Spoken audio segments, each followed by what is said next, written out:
যে সমস্ত ছাত্রছাত্রীরা মাধ্যমিক পাস করার বা উচ্চ মাধ্যমিক পাস করার পর ভাবছো যে আইটিআই অথবা পলিটেকনিক্সে ভর্তি হবে, তাদের জন্য ফর্ম ফিল আপ করা শুরু হয়েছে।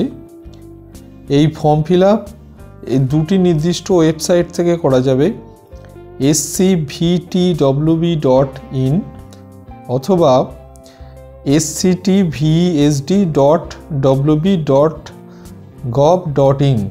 এই দুটি ওয়েবসাইটে ফর্ম ফিল আপ চলছে। এই ফর্ম ফিল আপের লাস্ট ডেট 15/5/2024 অর্থাৎ 15ই মে। যারা 2024 সালে মাধ্যমিক অথবা উচ্চ মাধ্যমিক পরীক্ষায় অ্যাপিয়ার হয়েছ, তারাও কিন্তু ফর্ম ফিল আপ করবে এবারেই, এবং তাদের মার্কস এন্ট্রি রেজাল্ট পাবলিশ হওয়ার পরেই করতে পারবে। তখনও তোমাদের এই পোর্টাল খোলা থাকবে, তোমরা মার্কস এন্ট্রি করতে পারবে।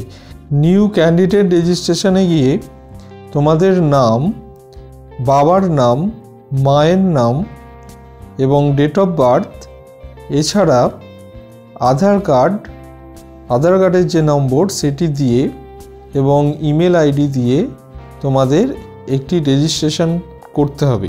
এই রেজিস্ট্রেশন প্রক্রিয়া সম্পূর্ণ হয়ে যাওয়ার পরেই তোমরা ফর্ম ফিল আপ করতে পারবে এই নির্দিষ্ট ওয়েবসাইটেই।